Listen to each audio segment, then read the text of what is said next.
Hello everyone, and welcome to my Young and Restless official. I hope everyone is having a wonderful day. Before we begin, please hit the subscribe button and give this video a thumbs up. Kyle informs Diane at Jabot that Claire will not be relocating to their house. Victor would get yet another slap in the face. Diane believes that he needs a symbolic slap in the face, and Claire might be the one to provide it. Kyle is opposed to the mustache pursuing them.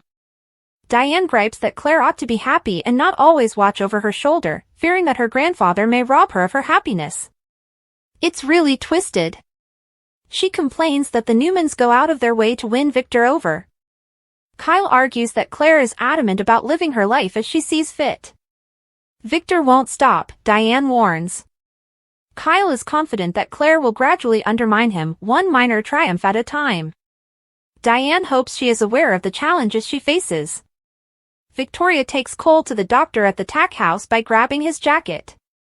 Claire advises her father to relax. Victoria makes the decision to give the doctor a call, inform him of the symptoms, and inform him that they would be arriving shortly. Cole instructs Claire and Victoria to quit hovering over him while putting on his coat. They assist him in getting to the car, unfazed. Victoria promises to let Claire know, and Claire hangs back as they take off. Claire, Cole, YNR, Victoria. Bringing Summer under attack. Summer asks Sally at Society if she understands Chelsea's motivation for calling this gathering. Sally is unsure of who she would inform first. Summer says she's sorry. When Chelsea shows up, she assures them that it won't take long. She asks them to be open-minded and wants to run something past them. Summer expresses her pride and admiration for their team. What would Chelsea like to run by them, she says. Chelsea may be leaving Marchetti because she claims to have received a job offer. Sally's eyes enlarge. Summer inquires as to whether she is being targeted by another fashion house. Chelsea does not wish to discuss specifics at this time. She maintains that she is content at Marchetti. Summer claims that she wouldn't want to go, so she must be experiencing some reservations. According to Chelsea, it's a completely different approach. Sally feels as though she understands the job and Adam's mental processes. Hasn't he asked you to collaborate with him at Newman Media? Adam doesn't trust many people, Sally explains. He fills that role with people he cares about. Sally feels certain that this is her ex's next sensible move. Chelsea is directly asked by Summer if she intends to leave Marchetti for Newman Media. Chelsea doesn't think it matters and isn't ready to share it just yet. According to Summer, it does. It would be a severe blow if she lost her. Chelsea does not want to let her down. She reasoned that Sally could want to take on more responsibilities outside of Marchetti Z if she did decide to quit. She is completely confident that she can manage it. She would never want Summer to be in a difficult situation. Sally is asked by Summer if she would mind having the title of creative director added to her job description. Sally looks at her in awe. Finally, Sally acknowledges that it's something to consider. It might work well. Summer agrees. Although she would hate to lose Chelsea, she would feel comfortable with Sally taking over if that were to occur. Although Sally is grateful for the vote of confidence, she still has a few issues to resolve. I have made my own offer. Gops in the summer. Is a rival trying to court her? Not at all, answers Sally. She is amazed because she thought Chelsea might take over Marchetti Z if she accepted the position. Summer finds it hard to comprehend that she might be losing both of her primary designers simultaneously. YNR in the summer. Michael is put on the spot by Lauren. Lauren tells Michael at the club that she's glad to see him again because it seems like they haven't seen each other in days. She finds out he told Jack about Diane's improvements and is certain he heard them all. Michael acknowledges that the visit wasn't entirely private. Victor warned Jack that he was intensifying his battle against Jabot.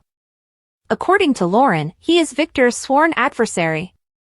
He enters enemy territory when he warns Jack. Michael is attempting to steer the situation in the direction of the best result. Lauren assures me that he only made things worse. And then what will be Victor's reaction when he learns about it? Why her husband wants more difficulty is beyond Lauren's comprehension. This does not breach enemy lines in Michael's opinion. Lauren reminds him not to go to Jack since Victor expects secrecy. Michael considers himself a covert intermediary. What could the two men do if left to their own devices? Consider the collateral damage. Lauren cautions that being in the center might be harmful. Victor will be furious if he learns. Michael is going to be the victim of his war. The attorney is certain that he will never learn. Because I've planned something. Lauren informs Michael that although he is an excellent lawyer, she is unsure about Victor and his ambitions. He stayed the night Victor was shot by Ian Ward, she notes, and has frequently suffered Victor's fury. Have you not yet figured out your lesson? What are you up to? She says. She will shoot it down, he won't tell her. He declares that he is done with it. Lauren advises him to hear her strategy next. You tell Victor you're quitting, and you remove yourself completely. Michael will remain loyal to Victor. Lauren talks about how his loved ones would suffer. Michael insists that he is an expert in his field. He will remain, in part, to avert calamity.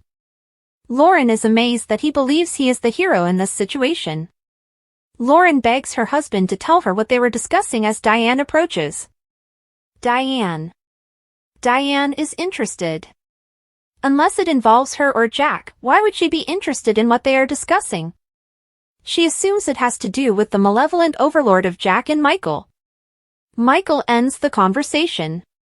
Diane responds that it isn't and inquires as to whether he is more loyal to his pals or the man who signs his checks.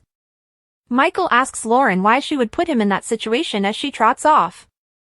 To act morally, Lauren had to spark a fire beneath him. What working for Victor is doing to him bothers her.